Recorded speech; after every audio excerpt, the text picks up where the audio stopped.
Vamos a darle seguimiento al tema del derrame que Grupo México tuvo la semana pasada en Guaymas. Y hoy vamos a contactarnos con Miguel Rivas Soto. Él nos... él trabaja en Greenpeace, ¿no? Es colaborador de Greenpeace y nos va a platicar al respecto. Miguel, muy buenos días, ¿cómo estás? Hola, muy buenos días. Oye, Miguel, bueno, se anunció ya el fin de semana que las instalaciones de Grupo México en el puerto de Guaymas fueron clausuradas temporalmente. ¿Cómo ves esta reacción de parte de la autoridad federal en el tema ambiental?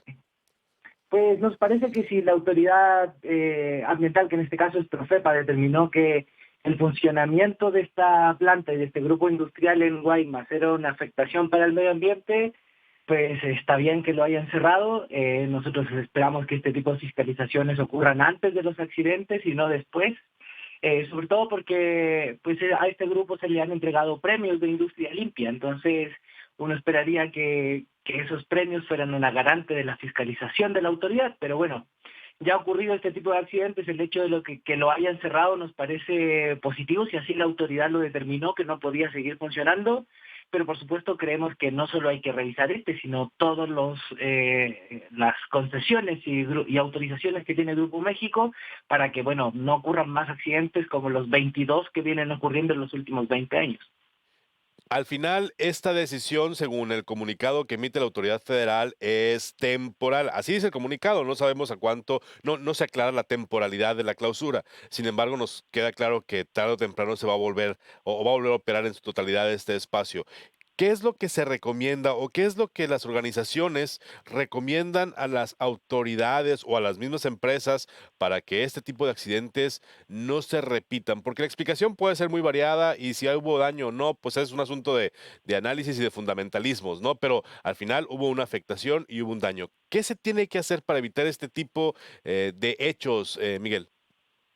Pues una de las cosas que tiene que cambiar es la fiscalización de la autoridad, pues en este caso lo que ocurrió fue la falla de una válvula que se presume como un cierto accidente que ocurrió en la zona, pero bueno, al no ser un accidente que es único y aislado, sino que repetido, pues lo que tiene que hacer la autoridad es siempre estar revisando los protocolos, fiscalizar de que todo se cumpla y que, pues bueno, si hay válvulas que cambiar porque acaban su vida útil, pues que estas sean cambiadas y que no sea en pro de ahorrarse unos cuantos pesos para un accidente que nos termina costando a todos y a todas.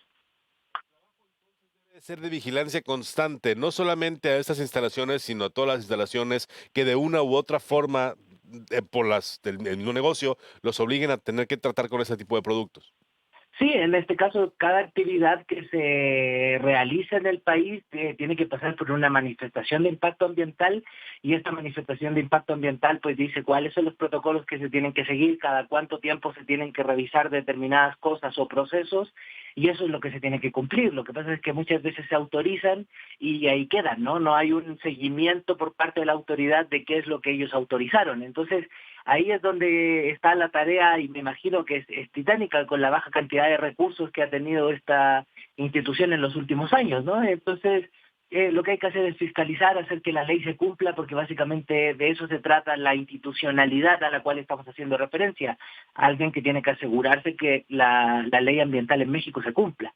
¿Qué tan importante es que los ciudadanos tengan acceso a esos detalles? Yo sé que hay muchos temas que no se pueden hacer públicos por asunto de seguridad, especialmente en términos portuarios, especialmente en áreas o temas como aeropuertos, pero hay información que si fuese pública nos pudiese ayudar a todos a ser en parte inspectores. Por ejemplo, conocer periodos de revisión, conocer límites o capacidades que tienen las empresas para realizar tal o cual actividad. ¿Qué tan importante es que todos podamos conocer esos datos? Pues eso es muy importante porque el ejercicio de transparencia, perdón, siempre va a llevar a que los ciudadanos, ya sean informados o no en temas muy técnicos que a veces se publican, pues van a poder dar seguimiento. Y cuando ocurren este tipo de desastres o de accidentes, uno puede verificar la información y poder saber quién ha tenido una negligencia en esta materia, ¿no? Entonces, la transparencia es un ejercicio que entiendan o no entiendan los ciudadanos, la materia en cuestión de lo que se habla siempre va a ser un ejercicio que ayuda a democratizar la información y sobre todo a saber las tareas que realizan las autoridades. Lamentablemente, pues Grupo México no se caracteriza porque la transparencia sea uno de sus valores, sino todo lo contrario. Ujú. Ahora, tú como parte como campañista de Greenpeace, seguramente tienes contacto con personas que están interesadas constantemente en cuidar, en este caso, los océanos. ¿Qué tanta es la participación de los ciudadanos en este tema, Miguel? Tú que estás de cerca, los mexicanos, ¿qué tanto nos interesamos por estos temas?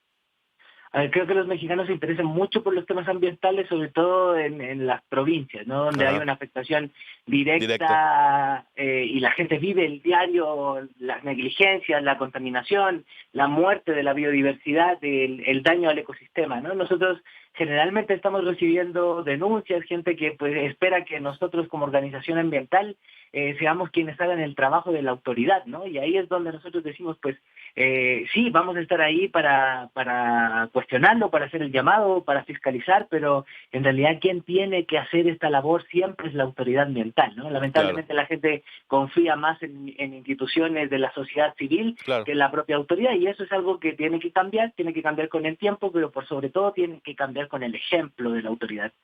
Ahora, en el caso del Golfo de California, Miguel, hay bastantes áreas protegidas, incluso el Golfo de California en sí mismo se considera un espacio único a nivel mundial, y tener por un lado sectores que no pueden realizar alguna actividad, como por ejemplo los pescadores del Alto Golfo de California, a los que se les limita su actividad precisamente para proteger especies.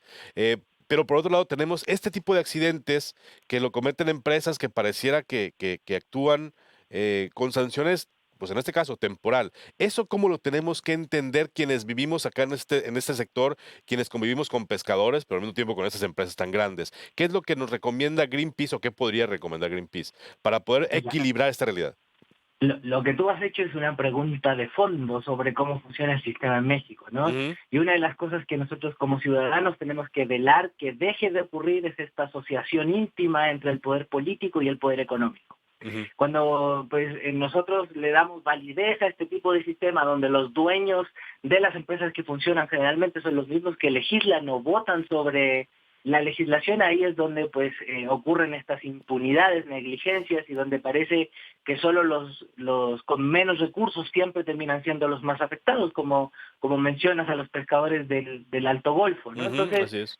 esta disociación es algo de fondo, es algo que nosotros tenemos como sociedad que transitar a una sociedad donde la política y la economía estén totalmente desvinculadas en términos de los intereses, no en términos de la política pública, ¿no? Entonces, eso es algo que pues quizás nos va a costar generaciones o muchísimo tiempo, Sí, claro. pero lo que tiene que tener claro el ciudadano es que las legislaciones, las leyes y sobre todo la ejecución de la política pública no tiene que ser hacia el favor de intereses particulares, sino del interés colectivo, en este caso el de todos los ciudadanos y ciudadanas. Entonces, ahí es donde los ciudadanos son muy importantes para fiscalizar, para denunciar, para hacer que las instituciones funcionen, pero funcionen en favor de la ciudadanía, no del interés de particulares. Y una vez más, algo que me llamó la atención de este caso en específico, Miguel, es que otra vez fueron las redes sociales las primeras en dar aviso de una situación, bueno, sí relacionada con Grupo México, pero relacionada con con el territorio sonorense. Es decir, cuando tuvimos el problema del derrame en el río Sonora, fueron las redes sociales las primeras en advertir que algo estaba pasando. No hubo una reacción oficial ni de la empresa ni de la autoridad inmediata.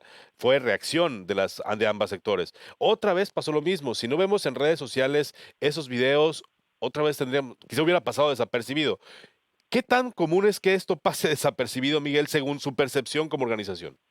Pues es muy común, porque el ejercicio de transparencia no es, pues no se da, incluso hasta cuando solicitas información por transparencia, ¿no? Claro, Entonces, hasta ese punto llega. Entonces, el poder que han tenido las redes sociales es muy importante en el sentido que empoderan al ciudadano, que le dan la capacidad de mostrar cosas que lo afectan, que pasan, y es ahí donde pues no tiene que primar la censura, tiene que haber una total apertura, que los ciudadanos tengan la capacidad de no solo subir los videos, sino además hacer las denuncias claro. correspondientes, facilitar estos trámites para que cualquier ciudadano lo pueda hacer sin que tener que contratar a un abogado, sin que esto sea pérdida de días y días en la burocracia, porque Solo así los ciudadanos van a poder empoderarse, vamos a poder denunciar estas cosas que si no fuera por las redes sociales quedarían en un mero informe oculto en una página web donde sería casi imposible llegar o darnos cuenta de lo que ha pasado. Entonces, creo que hay que sacarle provecho a esta herramienta de comunicación y los ciudadanos pues siempre tienen que ser los primeros fiscalizadores y quienes llaman la atención de la opinión pública para denunciar este tipo de accidentes, ¿no? Miguel Rivas, te agradezco mucho el contacto esta mañana. Seguimos al pendiente de este caso y te agradecemos mucho que puedas hacer contacto con nosotros como campañista de Greenpeace. Muchas gracias. A ustedes que tengan buen día. Miguel Rivas Soto, campañista de Océanos de Greenpeace, hace contacto con Proyecto Puente y le prestamos su opinión. Antes de irnos al corte comercial, le comento que ayer se dio a conocer la Secretaría del Medio Ambiente y Recursos Naturales emitió un comunicado de prensa donde anunció la clausura de manera temporal de las instalaciones del Grupo México en Api Guaymas. La empresa no cuenta con la autorización de impacto ambiental emitida por la Semarnat. Eso y unas revisiones que realizaron provocaron que temporalmente las instalaciones de Grupo México estuvieran clausuradas. Sin embargo, van a seguir operando unas áreas donde están modificando un acceso de trenes, ¿no? De vías. Hay áreas que van a seguir operando de Grupo México en la zona de Guaymas, en el puerto de Guaymas. Dice el comunicado que los inspectores recorrieron el área de tanques de almacenamiento y plataformas del área de muelles y punto de carga de los buques. Revisaron las instalaciones de ductos, válvulas, tuberías, también hicieron un recorrido por mar, realizaron levantamiento de campo y muestras para analizar. Asimismo, procedieron a verificar que las obras y actividades cuenten con la autorización en materia de impacto ambiental emitida por la Semarnat, que permite identificar los posibles impactos que pueden generarse tanto en el ecosistema terrestre como en el marino, donde se desarrollan las obras y actividades de esta empresa en su terminal marítima y la zona de influencia. Información que no había sido presentada. Así que es la información que ayer se dio a conocer vía redes sociales de Semarnat, que aquí la discutimos esta mañana y que además ampliamos un poco la información. Nos vamos al primer corte comercial, son las 6 de la mañana con 56 minutos. Volvemos a Proyecto Puente, no se vaya.